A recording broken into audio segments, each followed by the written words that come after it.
আছি গড়বেতার গনগনিতে। তো একটুখানি সবাইকে দেখিয়ে দিই গড়বেতার গনগনি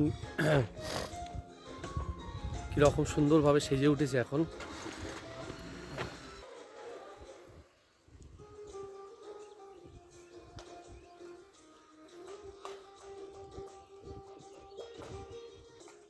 শিলাবতী নদীর তীরে এক সুন্দর প্রাকৃতিক পরিবেশ, আর সেখানেই একটা পিকনিক স্পট তৈরি হয়েছে এই গনগনিকে ঘিরে। আর একটু কাছে গেলে খুব সুন্দরভাবে বোঝা যাবে।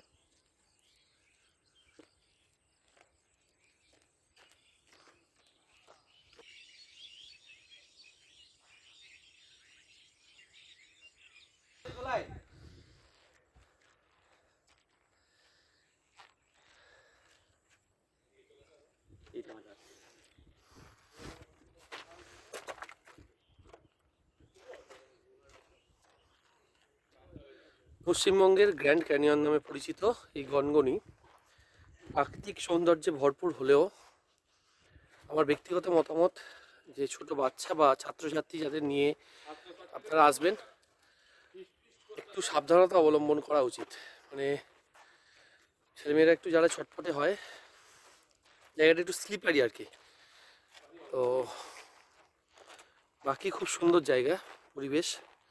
একদিনের জন্য পিকনিক স্পট হিসাবেও এখানে বুক করা হয়। পরে আমি ভিডিওটাতে লিঙ্ক বা রেট চার্টটা দিয়ে দেবো।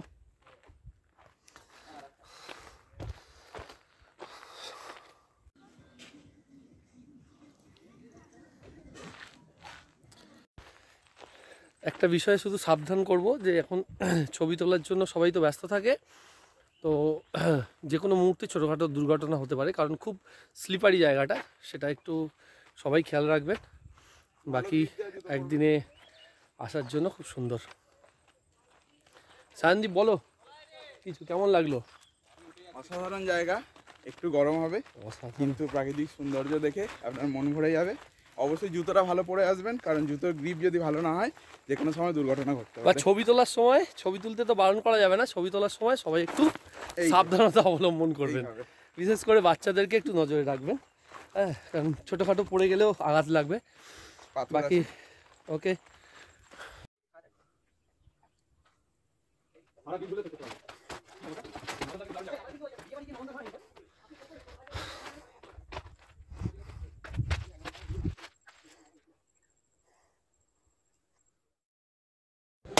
গনগনিতে একটা রিসর্ট হয়েছে, থাকা যায়, তার জন্য বুকিং ওয়েবসাইট এখানে দেওয়া আছে ভিতরটা। আর এখানে একটা টিকিট কাউন্টার আছে, এখান থেকে 5 টাকা করে টিকিট নিয়ে ওয়াচ টাওয়ারে যাওয়া যায়। সময় কম তাই যেতে পারলাম না। আপনারা চাইলে এসে এখানে থাকতেও পারেন।